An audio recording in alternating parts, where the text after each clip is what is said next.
To present your lesson in Pear Deck, you're going to go to Start Lesson at the top of your Pear Deck dashboard in your Slides account. And you will choose Instructor Paste or Student Paste. For today, we're going to choose Instructor Paste.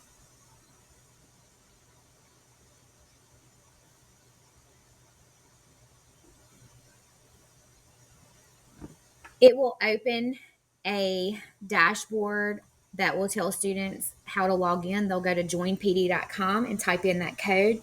If you have younger students, you can always give students a link and post that in your learning management system. You'll see as students start connecting how many are there, and we have all of our students here, so we're going to start our class. If students get logged out, they can always go to joinpd.com and they'll see the code at the top right-hand corner. For today, we're going to go ahead and skip on over to our text. Your students will see this prompt, and on the right-hand side of their screen, they're going to be able to type their answers, and you can click Show Responses and see the responses as students are working.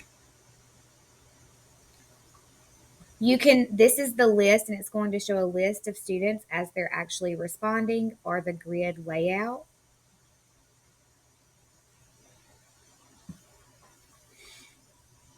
And not all of my students have put in their answers yet, but we're going to go ahead and move on.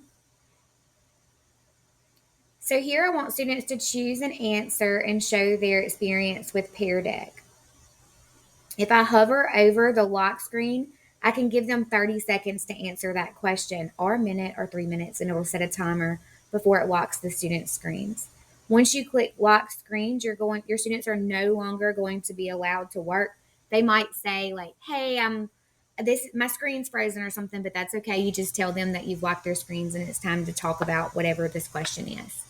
Here's the overlay, and it shows an overlay of all of the answers, and it'll tell you how many students for each question, how many students had each response. Or you can click the overlay and the grid layout, and you're able to see all of the different responses.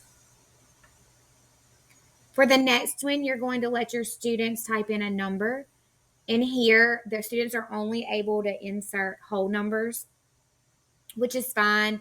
If you want them to enter decimals or fractions, you can just give them a text slide.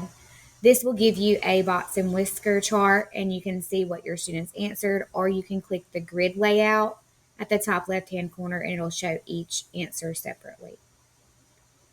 For the next one, this is a premium feature. I want you to see how students are able to drag.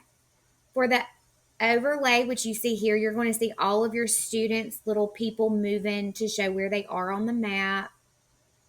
And so you can kind of see everything happening at one time.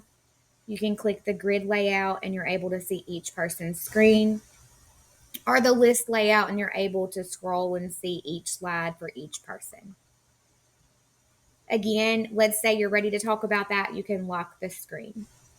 If you want to add a new prompt, let's say you're teaching and you just kind of want to add something, you can click New Prompt, and it can show you a list of different ones that you can use.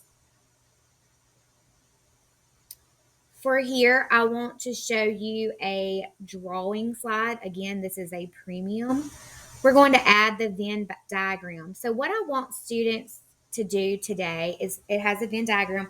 And for my participants, I want you to show the difference between the premium and the free features. So for one, we can list like draw and draggable is premium, and then they all can get all of the other features for free.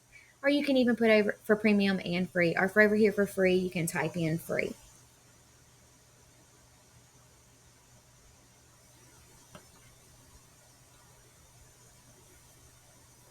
So I'm going to show my responses, and you can see this has the list. It's where I left off last. I can do my grid.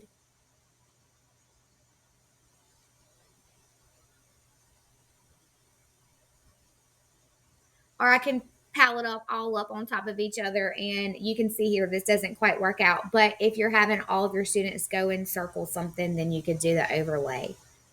It just depends on which feature you use. When I'm ready to end my session, I'm going to click End, and I want to name it. I recommend naming it the date.